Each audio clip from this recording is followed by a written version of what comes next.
Righto, whoosh. Whoosh down. Whoosh, go on. Whoosh. Whoosh. Whoosh down. Whoosh. Whoosh. Whoosh. Whoosh. Whoosh. Whoosh down. Whoosh. Whoosh. That's all right. Whoosh.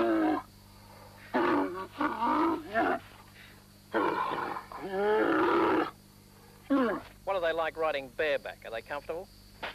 Well, it's pretty hard to stay on bareback unless you're sitting on behind the hump, and you've got to hold on to the hairs on top of the hump. Just show me those teeth, Jim, will you? How many teeth have they got? I'm not too sure, actually. 1, 2, 3, 4, 5, 6, I think. Is there any way of telling how old they are from the teeth that you know of? Well, I'm not too sure, but I know once he reaches 5-year-old, the tusks start coming. You can see the tusks back behind his front teeth there, but he's got a lot of stuff in there. I can't... He's likely to bite you. Well, he will bite you once he gets upset.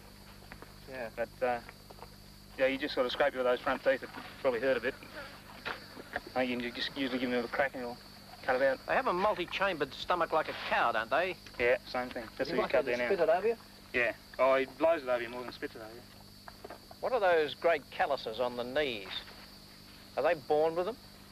Well, they come from laying down. See, most of the time they lay down overnight, and they're sort of staying on them all the time, and that's what comes up from... He's got a big pad underneath there as well that he sits on, and also someone behind. What other distinguishing features have they got? Do you know anything about their hearing? If you were tracking a camel, would you consider that he was able to hear you from a fair distance, or smell you? I think probably hearing, because they're very quiet animals, and I think their hearing would be something really good. Yeah. Also, they sweat from behind the ears here. You can see the sweat gland. Jim, have you ever eaten camel meat? No. Do you know anybody that has? Yeah. They reckon it's pretty good. How do you think it would taste? Is it red meat or white? No, it's red meat, I think. I haven't really seen the meat, but I think it tastes a bit like a beef somehow or other. Would you mount him, please, Jim? I'd like to see how they get up. Righto.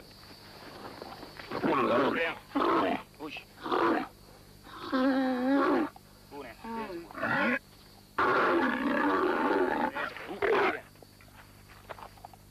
Push. Push down.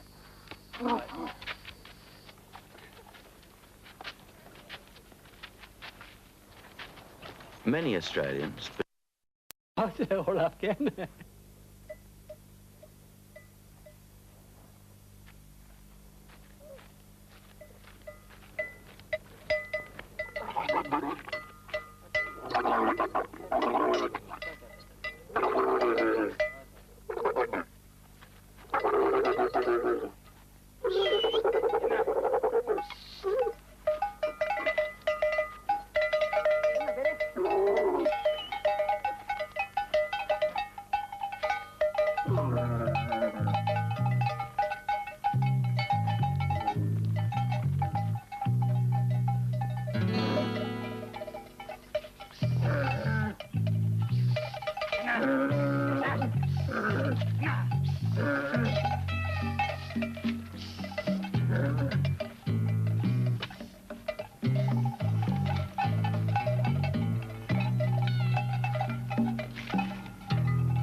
Australia's first Cameleers were called Afghans, although most of them had never been to Afghanistan, and few even knew where it was. Most of them came from the northern part of the Indian subcontinent, from Karachi and Baluchistan. None of their women came with them. Officialdom wouldn't allow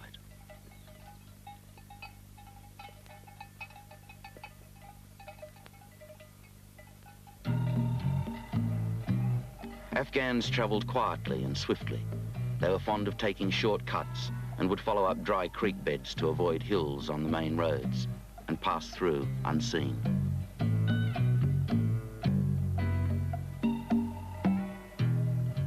No more than 400 Afghans went to Australia. A few returned to the land of their birth as old men. Most remained. Now they are gone too.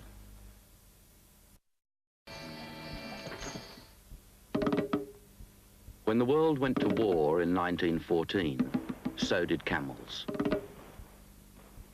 A Camel Corps Brigade, a composite Australian, British and New Zealand formation, served in Palestine from 1917 to June 1918.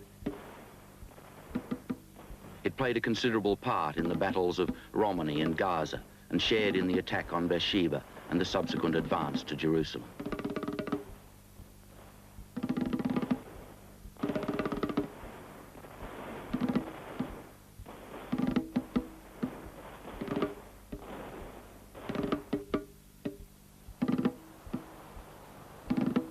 Few people in Europe, the Americas or elsewhere know anything about the explorers of Australia. Their adventures are overshadowed by the great African explorers of the 19th century.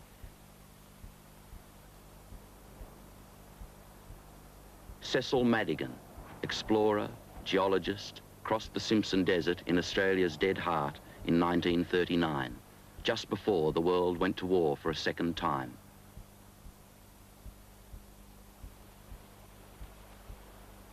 Jack Bija, son of an Afghan, went on the expedition too and took his camels to carry the load.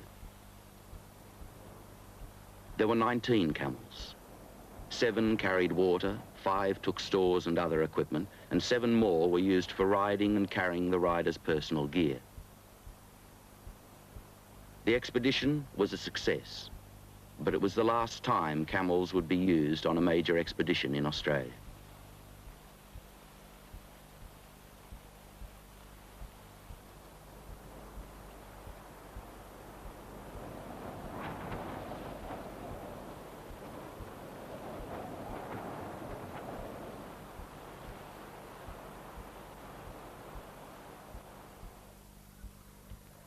In Australia, the motor vehicle signalled the demise of the camel as a beast of burden. Derelict camel